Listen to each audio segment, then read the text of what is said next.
Let's be honest, you're probably not going to grow your podcast for your niche business into this massive download metric. But podcasting is a powerful marketing tool when done right, but most fail chasing downloads and financing it out of pocket. Today, we talk to Greg Wasserman, a podcast monetization and community expert with experience at 3 leading podcast platforms, the AI tool Castmagic and the podcast community Podcast Her. We will cover the best ways to monetize aligned with your business. Think about the amount of money that you're making on that commission. Well, what would be the value of getting that lead? You just need to figure out, how do I use this show and the content from it to get 1, 2, 3 clients. And the biggest misconceptions about monetizing a podcast. The biggest one is everyone needs to go with a sponsorship and that they need to get ads in there. So yes, I'm hating on sponsorships. You need to get 1,000 people to download your show. In order for you to make $20, you're talking about pennies.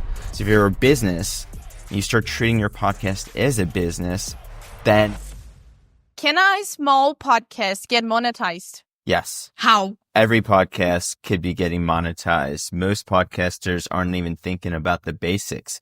Let's go with how a lot of podcasters end up becoming agencies without even thinking about it, right? So you start a podcast. Next thing you know, your friends are like, oh, you started a podcast. How'd you do it? I've always thought about starting a podcast. I mean, stop me if you haven't heard that one, right? So if you think about it, they're asking you these questions. You have these tools. So like right now we're recording this on Riverside.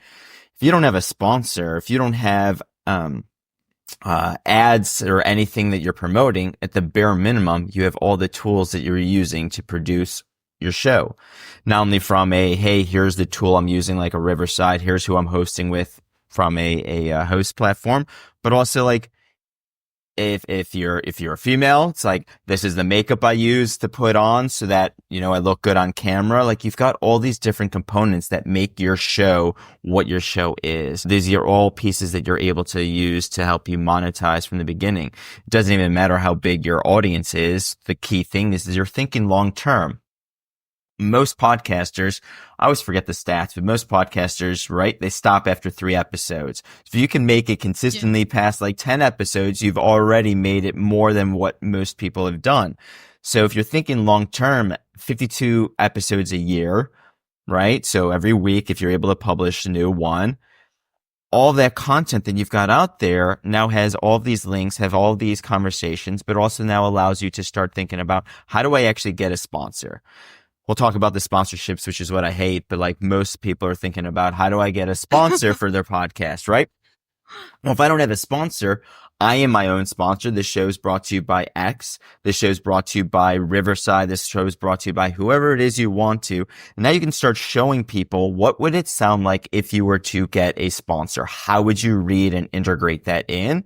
Because you're already practicing on tools that you know, like, and trust. And that's what you're trying to get, is a brand that you know, like, and trust that's going to like you and get your audience. So like, these are all easy ways that you can go ahead when you're first starting out to try and monetize your show, especially since you don't have an audience there. But there's a lot of other ways that we can go down beyond just that. But that would be probably the easiest one, the low-hanging fruit that most aren't thinking about. Yeah, so many podcasters, they are trying to chase the numbers like downloads or views, which platforms you are on. And they're thinking the bigger the number equals more money. What are your thoughts on this? I know most of the people that we're listening to and that we're talking here, right? You're entrepreneurs. You're thinking about, how do I get a podcast? Let's be honest. You're probably not going to grow your podcast for your niche business into this massive download metric. But if we go back to like a good analogy I can give you is like, people know about pay-per-click advertising on Google, right? So if you're a lawyer or if you're a realtor, if I were to get one client so I can sell a new house, or one client as a lawyer that I can go ahead and make a commission on, think about the amount of money that you're making on that commission. Well, what would be the value of getting that lead? That's the same exact thing here. You don't need to get 200, 500, 500,000 people to listen to your show. You just need to figure out, how do I use this show and the content from it to get 1, 2, 3 clients that are going to pay you whatever the commission is or whatever the product or service that you're offering. Well, it's easier to do when you've got that in mind, because the great value of a podcast now allows you to repurpose that content. It's not trying to force these people just to go ahead and listen or watch it if you're doing a video component to it. But like, you've got your blog content, you've got your social content, you've got newsletters, you've got workbooks, lead magnets. You're getting all these pieces of content that are going to help your business. So as a small business, you're like, I've got to be everywhere. That's not my zone of genius. I don't know how to market. I know whatever it is. I know what I'm doing. So how am I supposed to do this? And then you've got a podcast now. Great. Let's get your clients that you want on your show as guests. That's 52 new clients that you're now getting every year that are potential clients, I should say. So out of the 52 people that you're bringing on your show, if you're strategic about them, that now allows you to hopefully convert some of them into a business. So at the end of the day, it doesn't matter if I've got 200,000 people listening to my show. It's the 52 people that I brought on that I'm trying to convert into potential sales leads. And if I'm like, well, I want to get different varieties of voices, so it's not just the clients that I'm trying to bring on, but I want variety here, then great. Maybe not all 52, but where are you going to start marketing your content? How do you start building your blog content? You're like, Greg, that's a lot of work. Well, you're able to take the conversations from your podcast and turn that into your blog content. So you're like, it's literally your content engine. So it doesn't matter, back to your question about the metrics. No, it's a matter of what do I do with that content and how do I help that fuel my overall business? And as an entrepreneur, that becomes the branding, becomes your marketing, becomes all the other components of what you are trying to accomplish. Amazing answer. I loved your analogy.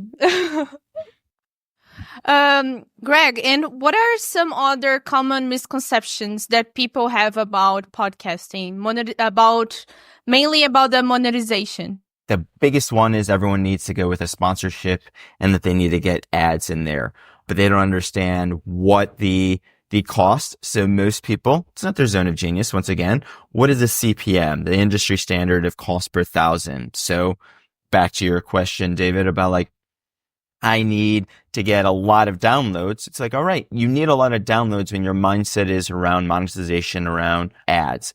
So if you need to get 1,000 downloads in order to make a $20 CPM, like that's where it is. So if we break that down, it means you need to get 1,000 people to download your show in order for you to make $20, which is a CPM, which is the average rate.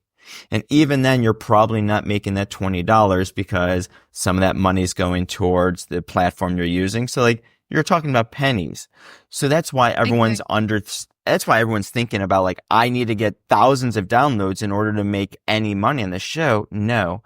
So if you're a business and you start treating your podcast as a business, then that will fuel, like I was saying, the lawyer leads, the coaching leads, whatever it is you are trying to build as your business, this becomes your marketing engine. I don't think you need to think about CPMs, to think about sponsorships. If anything, you are your sponsor of your own show, which as a business should be the case. You're like, this show's brought to you by my business, and let me talk about my business, right? But like, if you don't want it to be just a billboard for your business, and you want to do it a little tactfully, like, great, that's all about storytelling. And I'd say that's probably another second misconception of like, I just want to hit play. I'm going to record conversations, and that is going to be great conversations that everyone should be listening to. Another day, you got to hold people's attention. You got to be able to create a story of what that narrative of that interview is, or the solo episode that you're doing, in order for people to know, like, and trust and want to listen to it. Or at the bare minimum, get good content that you can clip, that you can turn into your blog post, you can turn into all this repurposable content. So starting to think about a strategy is another key piece besides just, I need to hit play and make money. I agree with you 100% on what you said. And I noticed something that this month already, that the podcast world is really lacking in strategy. Feels like many people just decide to start a podcast and okay, I'll just have conversations and that's it. And they don't know why they're doing. They know to who they're talking to. And this is so important. So, and that's why they kind of get lost how they can monetize. You know, it's overwhelming. Most people are like, look, you need a mic, You need a hosting platform and you need a recording platform. Hit record and start recording. And that's it. But also, I mean, Spotify makes it incredibly easy for people to jump in, but they don't give you the knowledge of what the strategy is. It's like, hey, here's free hosting. Yeah. And everyone's like, great, I got a mic. I'm going to pay $100 for a mic and I'm going to get a free hosting platform and I'm going to start making money without understanding, like, what is the strategy? How are you thinking about this? I mean, at the bare minimum, are you being even strategic about who you're bringing on the show? Like, what is the value of the person you're bringing on your show? Most people are like, oh, I just want to have good conversations. Great. You can still have good conversations with good people, just being strategic on who those people are that are going to drive what your ultimate goal is. And if your ultimate goal is to make some kind of money on it, besides just sponsorships and ads, then you got to be strategic. So I think strategy, I mean, I've written a bunch of posts on LinkedIn about this, is biggest reason people are failing is, they're lacking strategy. And that's not only just in business, but in the podcast side of it. Do you have some examples for podcasters that can start from tomorrow on with some monetization options as the next to the well-known sponsorships and ads or AdSense on YouTube? Yeah, I mean, take your content. So if it's a solo episode, if you're bringing a guest on, so knowing who the audience that you guys are all listening to this, like, be strategic on who you're putting on your as your guest, and then use platforms like my former employer, like Cast Magic. Use AI to turn that content into repurposable pieces for you. So social media post, you can use Canva and go ahead and go, great, I'm going to take all these great little nuggets from the show, upload them into Canva with beautiful images. And now I've got my social posts. I got discussion questions. I've got things that I can use for engagement, beyond just trying to force a person to listen. Cause at the end of the day, I think that's going to be the biggest thing. Most podcasters are like, whether it's I'm overcoming the fear of talking, or, hey, I could always talk to people. I'm a great interviewer because I love talking. It's like, at the end of the day, you may think you are great. Myself, like, I love to talk. Doesn't mean anyone wants to sit there and listen to me for 40 minutes, but they can go ahead and take some of the tidbits that I say in that 40 minutes and turn them into a one sheet, right? Like, you can go, all right, you want to get the top things that Greg said here, download the freebie, download this freebie list. And now you've just used it as a lead magnet. And that's driving people into signing up for your newsletter, giving them free content that if they want it, they could go listen to for 40 minutes. Or you go like, right, if you don't want to go listen to this for 40 minutes, here's the insights that I'm giving you right then. And so you're just thinking about different ways that you can repurpose that. You can say I'm cannibalizing, and it's like, oh, but then I'm not getting the downloads. But remember, if our goal is not to grow a massive show into all these downloads, but ultimately to fuel our business, then the downloads is not a metric that you should be looking for. It should be, how am I making money? Where's the money coming? Am I growing my newsletter subscribers? Am I growing my social? Or at the end of the day, am I growing my bottom line? Meaning I'm getting the business in the ways that I need, coaching clients or SaaS signups, whatever the product and service that you're offering. Those are the ways you're making money. The sponsorship is a nice cherry on top. It could be the way that most podcasters are thinking about, how do I cover the cost of podcasting? But Yes, covering the cost of your podcasting should be part of your overall margins, if you want, on whatever you're selling. So if you're like, I mean, I could literally start a podcast for like $200, the bare minimum if we want it. I price this out. It's like $200 for a year. We could do something simple.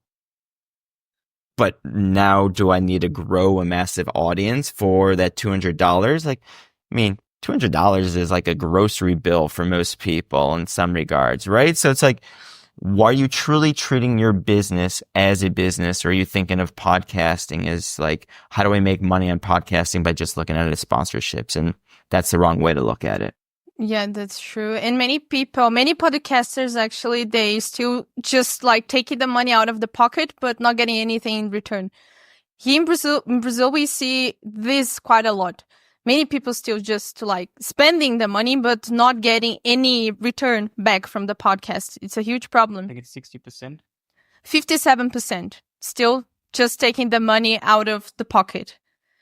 to finance the podcast, but nothing in return. So we see that they're really lacking in strategy, and they kind of not take this so serious. They don't see this as a marketing tool or an engine that can improve the business quite a lot, can get more leads, can give more influence. It's like they don't really see the power of it yet. That's the impression I have. It's quite possible. But I mean, if you think about it, if most podcasters aren't making money and they're looking at it as a cost, or like I'm spending X amount of dollars, so I should be able to make money off of this, they don't realize it's going to take a little bit more of an investment to truly make more money. So if you're like, great, I got recording platform, I got a hosting platform, and I got a mic, right? So I've already spent the money on those three things. It's like, well, what are you using to repurpose your content? What are you using to make clips, right? So are you looking at those other tools, or are you looking at like, do I need those things? That's an extra investment. Now my $200 becomes $300, whatever it is, but like goes back to my lawyer and what's the cost of a lead? If you're spending an extra $100 in order to now pump out more content, not just downloads, but more content that fuels your overall marketing so that people know, like, and trust your business, is $100 worth the cost of just generating one lead? Or are you looking at it of like, no.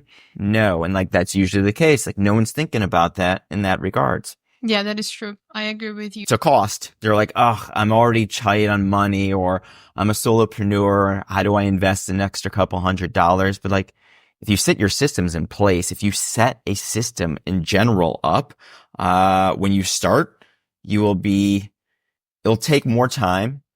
And I'll call kettle black. I do the same thing here. It's like, man, I know I've got to do this, but it's going to take more time for me to do that. So I'm not going to do it. You procrastinate it. But then what's happening is it's hurt your business. So you end up hurting yourself because you're like, if I just spent the 3 hours to set this system up, I will then have a system that will help me for the next 52 weeks that I'll refine. But most of the people are like, I don't have those 3 hours. It's already a lot of work to record, edit, and so forth. So why am I going to find 3 hours? And then you're hurting yourself. You're truly setting yourself up for failure if you're not spending those additional 3 hours, hypothetical here, but like those additional 3 hours to set yourself up with the right system, with the right strategy that will fuel your overall business. How can podcasters align their content with their business goals and convert loyal listeners into customers? Have a strategy. I mean, we're going back to a strategy. Like, what is the content, right? So what is your business? What are the conversations that you're looking to have? Why are you looking to have those conversations? How do those conversations add value to your business? Is it building your brand? You're like, I want people to know that I'm an expert in this conversation or this topic, right? So I'm going to talk about those things and bring on guests that will fuel those pieces. So therefore, anyone that's listening, reading, or following the content I'm putting out that's coming from this podcast, people are like, I want to hire this person for whatever service it is. That all goes into strategy. That all goes into understanding who your core audience is. Why should they care about the content that you're putting out there, as opposed to, I just want to have conversations. Yes. What role does community play in monetization then? How do you build a brand, and audience engagement and community kind of tie into that? So most people are thinking about, I want to grow my podcast from a download standpoint. But if you're thinking about it as a brand and a business, you're actually thinking about your engagement, which is your community, across all these different channels. So is it, I'm watching your Instagram reels, I am reading your LinkedIn posts, I'm reading your blog, whatever it may be. One person may not be reading all those different or consuming your content in all those different ways. They may be like, I got my audience that's listening to my podcast. There's my 40 minutes there. I got the person who's only reading the 3-minute newsletter that I send out a week. They're different people, but like, that's all community. That's all being able to understand who your audience is, engaging them across different channels, but also keeping engagement. How do I start getting feedback from each of these avatars that are listening to or consuming my content? And so community then helps you fuel the feedback you're getting of like, I like this, I didn't like this, I really enjoyed. Like podcasters, everyone that's listening, like, let's be honest, most of you won't know who's listening to your show, and do they like it. The only way you're going to do that is you actually have to actively ask for that stuff. You know, most people are like, hey, write me a review on Apple or Spotify because that really helps me. But like, there's so many different tactics you can go about that actually gets a person to do that. Why would they want to do that? Go off on a little tangent here. Like a good little tactic you can go is read one of the reviews. Like instead of saying, hey, thank you, please write us a review that really means a lot for us in rankings and whatever it is. It's like, everyone, I would love for you to write me a review. Here's a great review that was written, whether it's good or bad, you can read them all, because if it's a bad review and other people are like, yeah, that's terrible, they're going to write you and they're letting you know that's feedback. Like you have no feedback right now.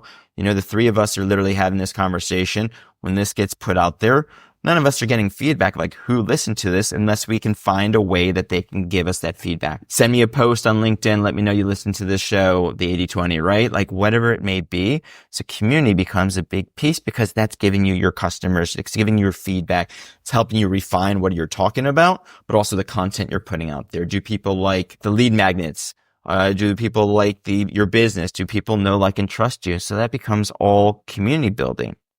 And so as a business, your job to get business, right, is to understand your customers, to understand their objections, to understand how do I speak to who I need to buy my product, and therefore understand that fuels your community.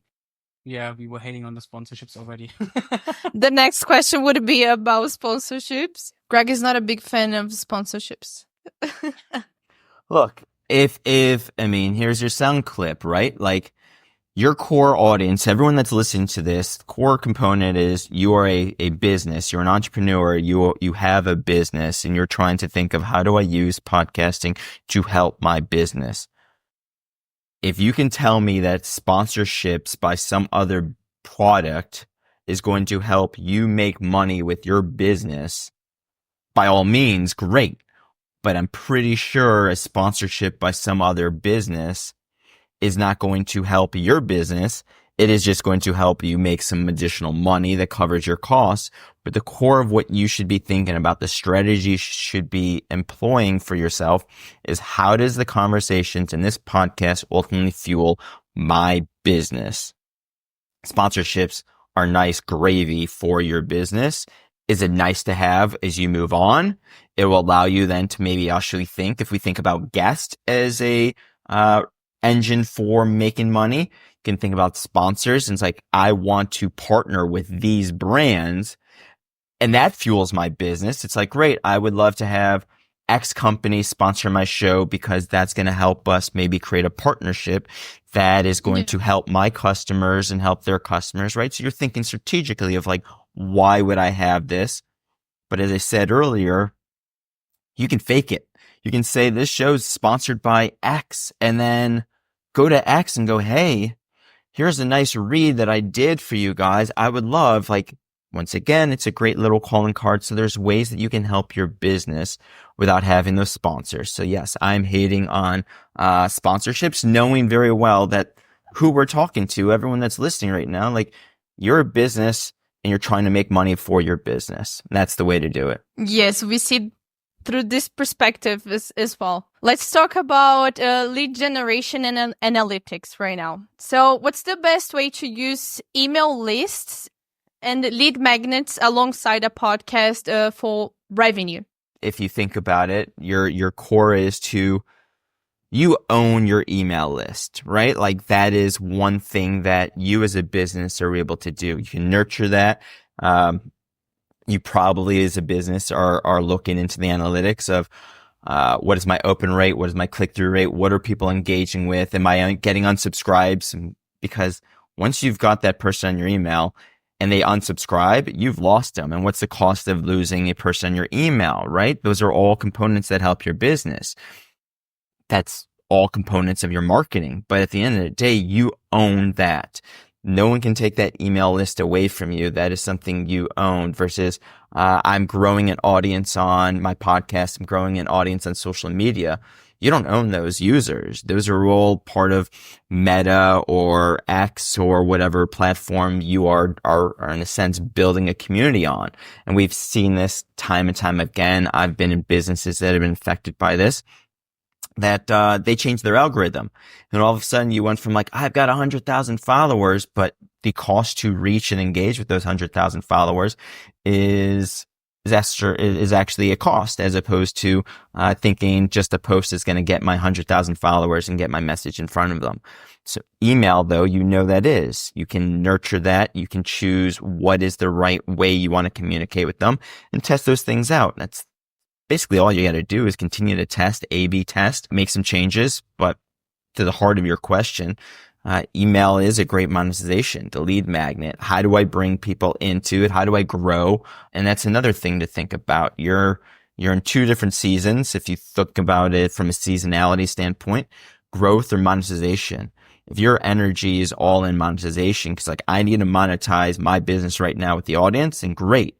It's going to be hard for you to grow at the same time as monetizing. It's just a very different strategy, but also a different way of you approaching, right? If your call to action is download this lead magnet that you've built together, that's your growth, right? Your call to action can't be, hey, do this and also buy my product. The consumer is going to be confused. They're going to be like, hold on. I that's too many things for me to do, and I'm just not going to do either. I'm not going to go like sign up and buy this. No, it's sign up. And that sign up then drives them into the action of buying it because you brought them in, or buy this item. And that's the item that you're promoting. So you've got to think about your audience.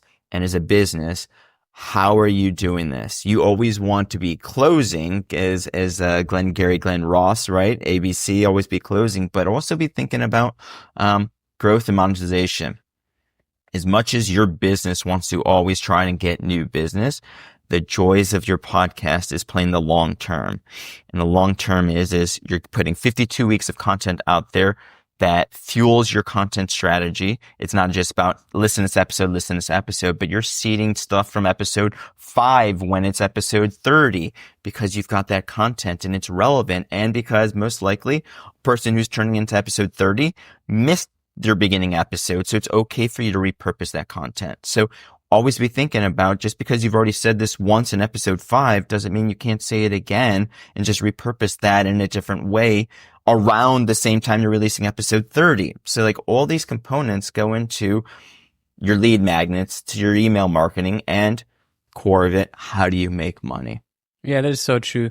For example, Ali Abdal, I know he, how many subscribers he has? I think 7 million subscribers he has on YouTube. And he himself says, yeah, most of my viewers do not watch more than 2 videos. So that is spot on with like episode 30 and episode 1. They probably missed it.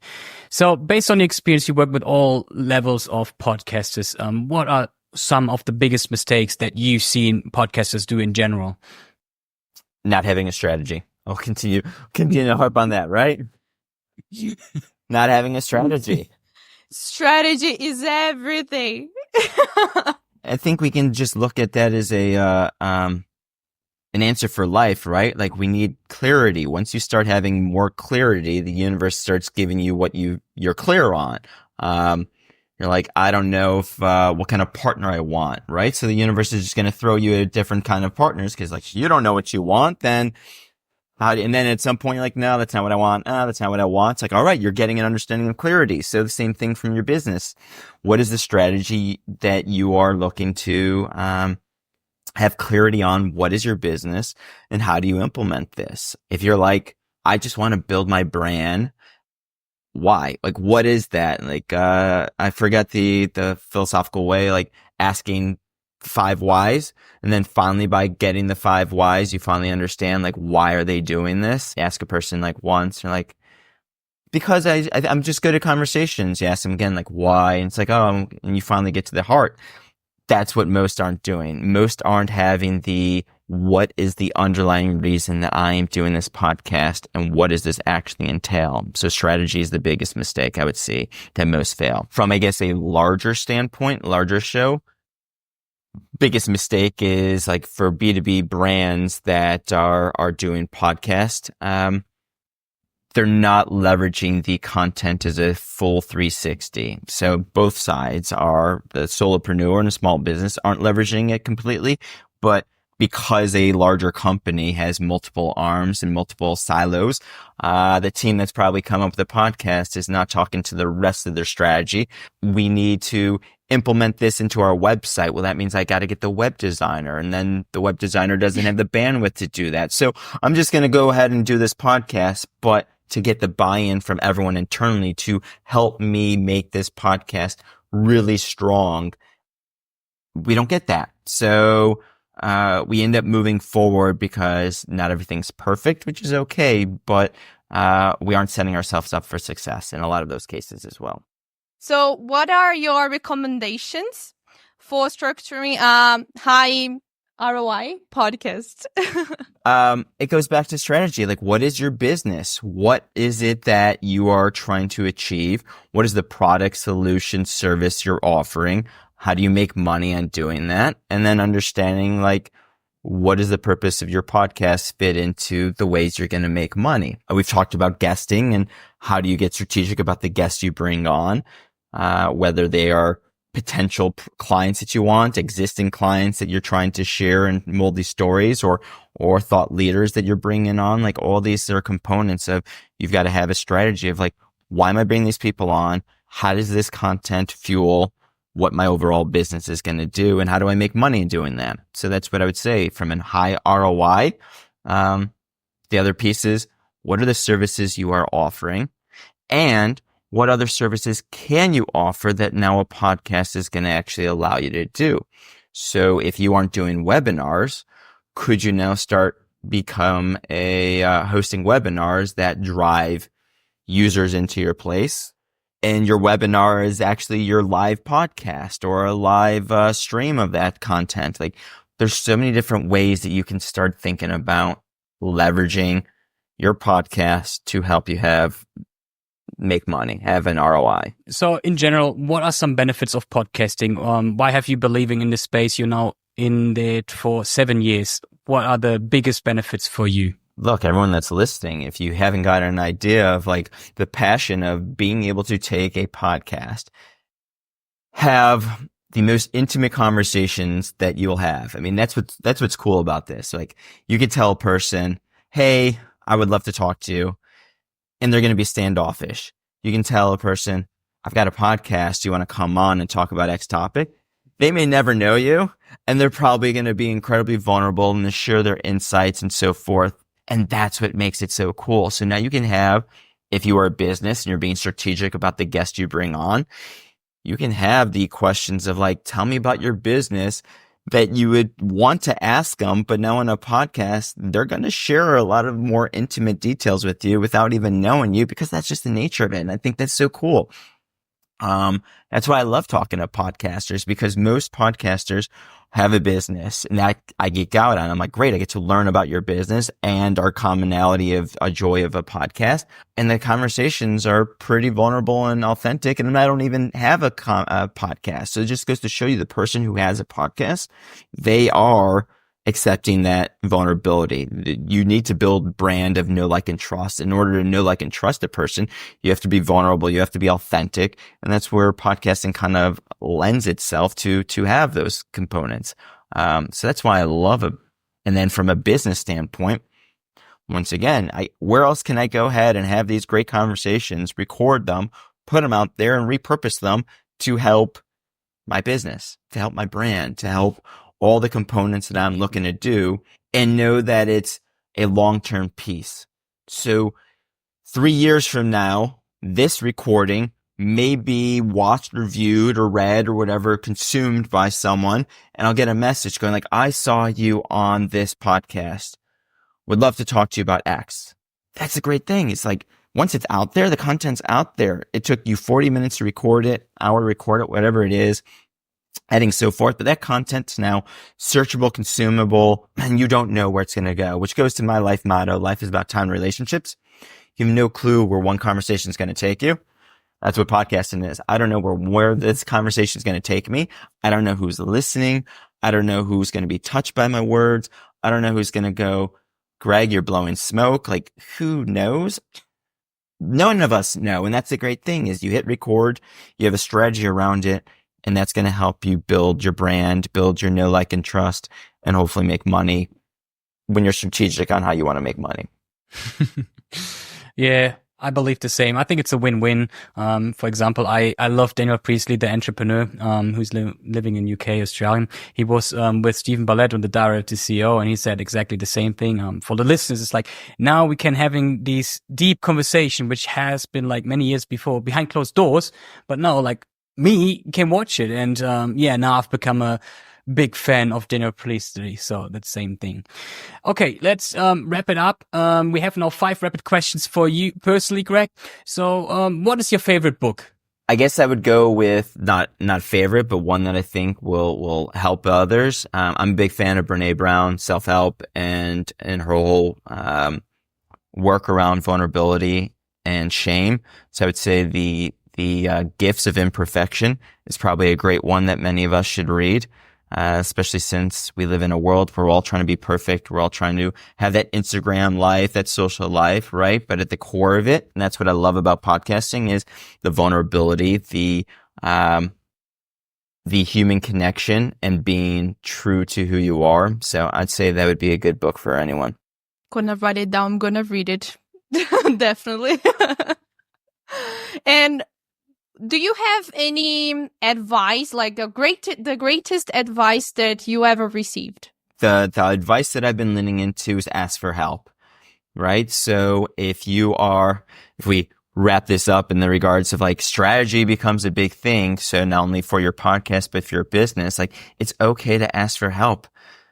You may not know all the answers. You may think you know all the answers. That's also the joys about a podcast is you can listen to people's content and go, how have others done this? Right? For me, I can listen to 1,000 podcasts and still not know as much that I can implement than if I were to come to you and go, hey, can I have 30 minutes of your time? And you show me. That's just the way I learn, right? So each person's going to learn different. So it's okay to ask for help. The gift you give of asking someone for help is incredible. Think about it for yourself. Like when you help a friend, when you help a stranger, when you help someone, how good does that make you feel? Imagine now the gift you're giving to the other person that you are saying, I want you to help me, and how that makes them feel. So you're not a burden. It's not a bad thing to ask. There's no stupid question. So I'd say the biggest thing is it's okay to ask for help, which is also kind of why you guys have your podcast in the first place. It's like I'm trying to show everyone that you need to ask for help, that you aren't alone, that there's someone here to help you doing this. Who would you consider to be your biggest hero? Do I go with the standard, my dad, right? So my mom. I guess I would go with my mom. I would say, I mean, she knew what she wanted to do. She was a special education teacher for 40 plus years. Incredible caregiver to her family and my father who passed. But to have the resilience to keep working, to keep overcoming all the things she's done. Those are values that you truly have to hold on to and see how impressive they are. So cute. She's going to be so happy if she's going to watch this podcast. Send it to her. Give me a little clip and go, here, Mom. The world now knows I love you. And Greg, what are you looking for your future? Unlimited wealth potential, right? But that goes into strategy. Like, what's the clarity on your business? What do you want to do, right? So, for me, back to your question about community, like I love partnerships. That's another reason why I love podcasting. It's like you can be strategic about what you're doing and how you can work together so that you can grow a partnership. I love building SaaS companies, communities. I truly believe that the community component, when it's done correctly, is more than just customer service. It's more than just product feedback. It can become a ecosystem and a flywheel that drives revenue for your business. You are one spoke in that person's business that you are solving, your product is solving for something. But if you're able to bring people together and allow them a community to talk about their own business, goes back to the comment I said about asking for help. You bring people together who are asking not only how do they use your product, but how do I use and do things in my business? And you're the catalyst for those conversations. That's only going to build a know, like, and trust stronger with your brand, with the people in your company. People like to buy from people they know, like, and trust and feel good. And it's like, great, this is a good product. This is a good company.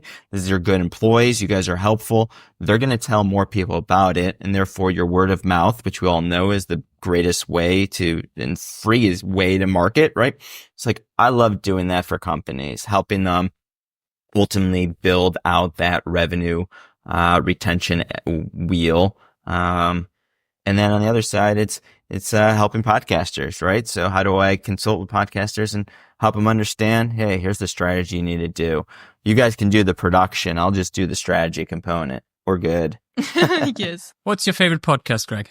My go-tos, when I coach people, my go-to is Mel Robbins. I think she does an incredible job, but it's also a indicator of most people don't treat it as a business. And so when you look at a show like Mel, with her background, so multiple careers beforehand as a motivational speaker, as a journalist and all these other components, but like she's showing you the great way that she can engage and talk to her guest.